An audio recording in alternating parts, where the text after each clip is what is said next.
नमस्कार. उपयोगी माहिती या चॅनलवर आपले सगळ्यांचं पुन्हा एकदा सहर्ष स्वागत आहे. आपल्या माहितीच्या व्हिडिओवर आपण महिलांना घरातून करता येण्यासारखे उद्योग कोणते आहेत हे देखील व्हिडिओ बनवलेले आहेत. तुम्ही त्याला देखील भेट देऊ शकता. त्यामध्ये ब्लाऊज शिलाई मशीन असेल तर महिला करू शकतात. घरातून करता येण्यासारखे उद्योग, ग्रामीण आणि शहरी दोन्ही भागात करता येण्यासारखे उद्योग आपण चॅनलवर अपलोड केलेले आहेत. ते तुम्ही जाऊन पाहू शकता. हातावर मागचं चिन्ह असल्यावर काय फळ मिळते त्याचा देखील व्हिडिओ अपलोड केलेला आहे. तो देखील तुम्ही जाऊन उपयोगी माहिती या चॅनलवर जाऊन पाहू शकता. अशा पद्धतीने व्हिडिओ अपलोड केलेले आहेत आणि त्याचा तुम्ही लाभ घेऊ शकता. तसंच आहारशास्त्रामध्ये कोणत्या ऋतूमध्ये कोणता आहार घ्यावा, तसंच पेन्शन योजना, म्हातारपणामध्ये कोणत्या समस्या येतात आणि त्यांचं निराकरण कसं करावं हे देखील व्हिडिओ चॅनलवर अपलोड आहेत. तुम्ही ते देखील जाऊन पाहू शकता. मला व्हिडिओ कसे वाटतात उपयोगी माहिती चॅनलवर ते कमेंट करून नक्की कळवावं, जेणेकरून पुढील येणाऱ्या नवनवीन व्हिडिओची माहिती ही तुम्हाला मागील येणाऱ्या व्हिडिओची माहिती देऊन पुढील नवनवीन येणाऱ्या व्हिडिओची माहिती येण्यासाठी नोटिफिकेशन बेल दाबून ऑलवर क्लिक करून सबस्क्राईब करून हे सगळे कामं केल्यानंतर हे सगळे कामं फ्री आहेत आणि तुम्हाला पुढील व्हिडिओची नोटिफिकेशन ही येणार आहे.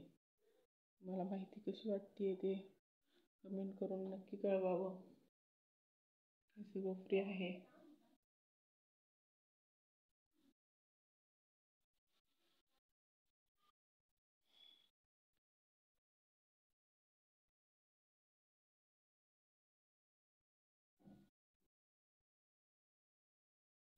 आजचा व्हिडिओचा विषय आहे की शिक्षण हे कोणतं द्यावं, संस्कृतमध्ये द्यावं की इंग्लिशमध्ये द्यावं.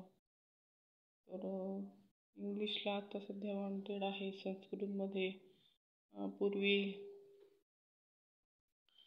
सगळे वेद पुराणं ही सगळी संस्कृतमध्ये आहेत.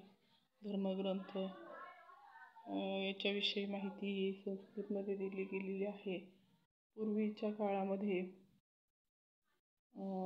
डॉक्टरी शिक्षण देखील संस्कृतमध्ये होतं, पण त्याचे पुरावे हे गायब झाल्यामुळं आपल्या लोकांनी त्या संस्कृतीचा आणि आपल्या अभ्यासाचं जास्त जतन करून न ठेवल्यामुळे ते पुरावे हे नष्ट करून केले गेलेले आहेत. तरी तुम्हाला याविषयी काय माहिती असेल ते कमेंट करून नक्की कळवा. त्वचेविषयी शस्त्रक्रियापूर्वी इंग्रजांचं नाक हे टिपू सुलतानने कट केलं होतं. तेव्हा त्या न्हाव्याने शस्त्रक्रिया करून त्याच्यावर उपचार हे केले होते. त्यामुळं त्यांनी हे तंत्रज्ञान प्लास्टिक सर्जरीची इंग्लिशमध्ये त्यांच्या याच्यात जतन करून ठेवलेली आहे आणि तीच इंग्लिश डॉक्टरांना वगैरे आत्ता शिकवली जात आहे. जे पहिलं न्हावी आपल्या इथं करत असत ते आत्ता जे डॉक्टर ट्रीटमेंट करत आहेत, पण त्याचं शिक्षण त्यांचं पिढीजात होतं. काही कारणाने ते नष्ट झाल्यामुळं आता शिक्षणाला डॉक्टरकी शिकायला भरपूर पैसे दिले जात आहेत आणि डॉक्टरकी शिकवली जात आहे. तुमचं यावर काय म्हणणं आहे ते देखील कमेंट करून नक्की कळवावं. पुढचा असा मुद्दा आहे की आपलं जे संस्कृती जतन करणं गरजेचं आहे. ते काही कारणामुळं आपल्या लोकांकडून ते जतन झाले नाही. त्यामुळं आपण दुसऱ्याच्या ओंजळीने पाणी सध्या पित आहोत. आता सध्या शेती विषयामध्ये देखील तसंच होत आहे. आपलं स्किल चांगले नाहीत म्हणून, जेणे की पूर्वीच्या काळामध्ये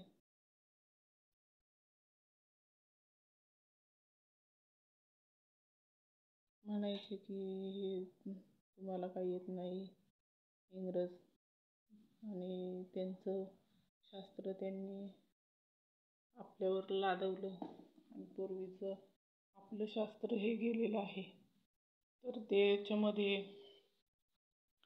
व्यायाम, योगासनं हे शास्त्र आपल्या संस्कृतीमध्ये रामदेव बाबा यांनी चांगल्या पद्धतीने चालू ठेवलेलं आहे. तर त्यामध्ये शरीर सदृढ होण्यासाठी हे शिक्षण घेणं फार गरजेचं आहे. किमान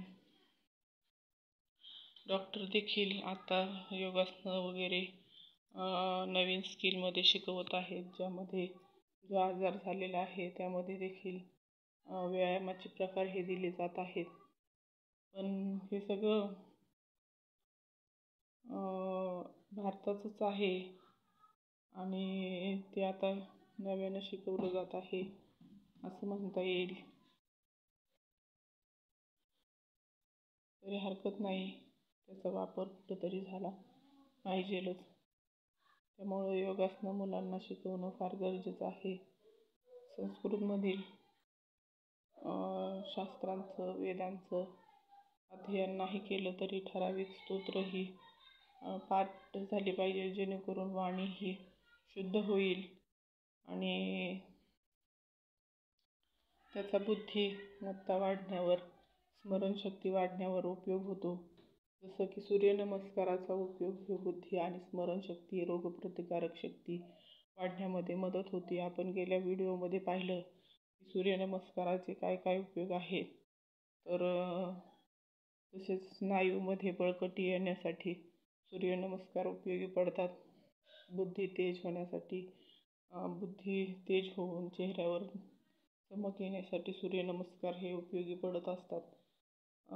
तुमचं यावर काय म्हणणं आहे ते कमेंट करून नक्की कळवावं, जेणेकरून योगासनांचा उपयोग हा आपल्या संस्कृतीमध्ये जतन करण्याचा उपयोग आणि त्याचा लाभ हा घेण्याचं कार्य आपल्याकडून हो अशी सदिच्छा बाळगून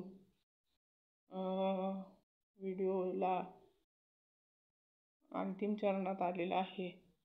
तर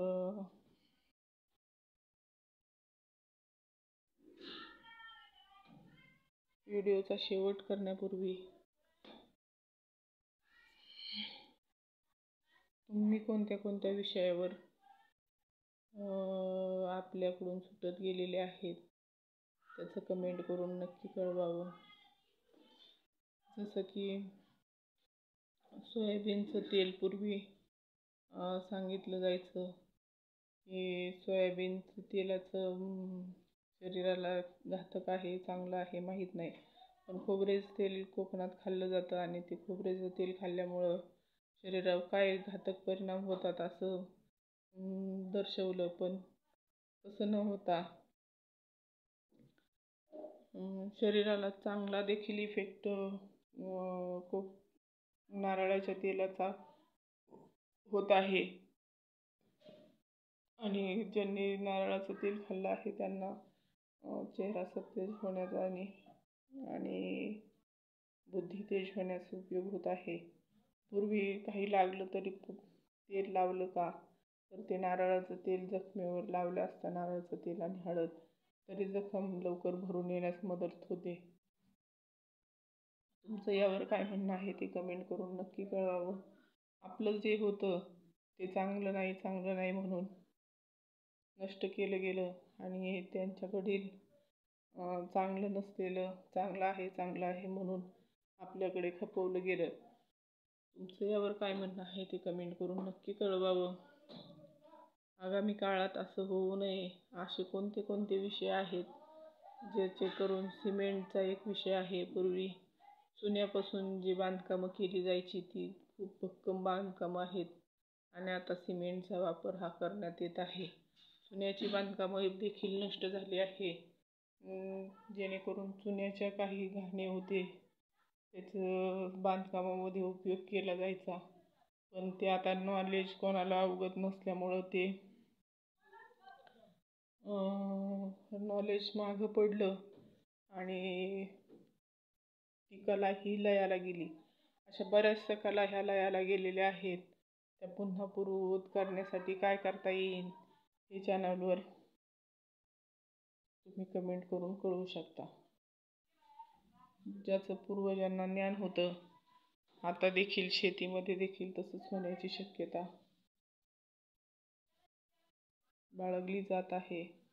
कारण की शेतीच्या मालाला बाजारभाव न देणं, शेतकऱ्यांची मुलं शेती न करणं असा विषय लयाला जाण्याचा विषय अशाच पद्धतीने पूर्वपार चालत आलेला आहे. त्याच्यामध्ये शेती हा एक लयाला घालवण्याचा विषय निर्माण होत आहे. त्याच्यामध्ये देखील प्रगत तंत्रज्ञान वापरून नोकरी करून जे तरुण शेती करत आहेत त्यांचं मी अभिनंदन करेन. आणि नोकरी व्यवसाय करून शेती करणं फार गरजेची नितांत गरज आहे. जेणेकरून आपल्या दैनंदिन जीवनामध्ये पूर्वी जे झालं, जे व्यवसाय लयाला गेले ते व्यवसाय इथून पुढं लयाला जाऊ नयेत. त्याला ग्लॅमरस देणं गरजेचं आहे. तुमचं यावर काय म्हणणं आहे ते कमेंट करून नक्की कळवावं. आता एवढं बोलून माझा व्हिडिओ थांबवते. भेटूयाच असेच एका इंटरेस्टिंग व्हिडिओमध्ये पुढे. आणि उपयोगी माहिती चॅनलवर जाऊन तुम्ही व्हिडिओ नक्की पाहावेत जेणेकरून त्याचा तुम्हाला लाभ होईल. तरी आता व्हिडिओला विराम देऊयात आणि पुढच्या व्हिडिओमध्ये भेटू पुन्हा एकदा. तोपर्यंत तुम्ही सगळे मजेत राहा. धन्यवाद. राधे राधे. जय श्री कृष्ण. जय गुरुदेव. श्री गुरुदेव. धन्यवाद.